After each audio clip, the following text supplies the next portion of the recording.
अभी के लिए करेंगे, क्योंकि गाय के बछड़े की गर्दन कट गई। गाय के बछड़े की गर्दन कटने के बाद सरकार मौन है और बीजेपी सरकार के दो बहरूपीय विधायक ये कह रहे हैं कि गाय के बछड़े की गर्दन काटने की परंपरा है। ऐसी कोई परंपरा ही नहीं है। आप गोरक्षा कानून 1955 के अनुसार गाय के गोवंश की, मरी हुई गाय की, मरे हुए बछड़े की रात से छेड़छाड़ नहीं कर सकते। सम्मान तो उसको दफनाया जाता है। आप कह रहे हो परंपरा, परंपरा तो विधानसभा में जवाब दे दे।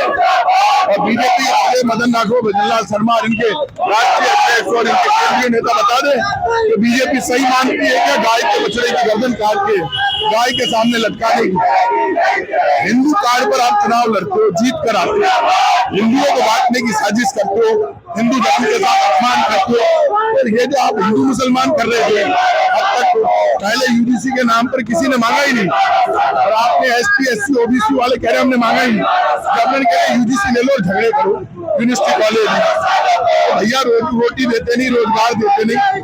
पहले आप हिंदुओं को, पहले हिंदू मुसलमान को लड़ाया, अब हिंदू को हिंदू से लड़ा रहे हैं।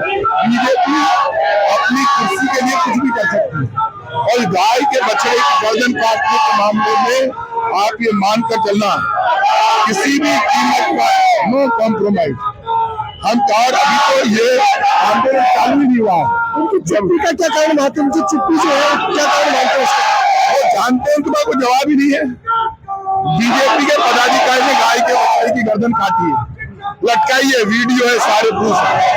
अब वो ना विधानसभा में जवाब देना चाहते, ना वो बाहर जवाब देना चाहते। जो बीजेपी ने कृत्य किया है वो तो महापाप है। जो ऐसा महापाप है कि ऐसे महापाप के लिए तो जितना पूछा जाए उतना कम है। ये जवाब इनको देना पड़ेगा।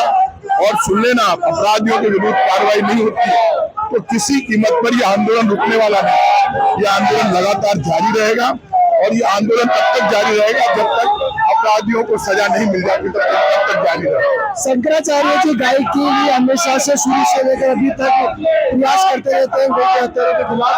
तो शंकराचार्य यौन शोषण का आरोप लगा, उसको लेकर क्या कहना चाहिए? शंकराचार्य अभी मुक्तेश्वरानंद जी महाराज सत्य बोलते हैं, धर्म के रास्ते पर चलते हैं। बीजेपी को उनसे तकलीफ है। पहले प्रयागराज में उनको तंग किया, अब उनके ऊपर झूठे आरोप लगाकर उनको गिरफ्तार करना चाहती है।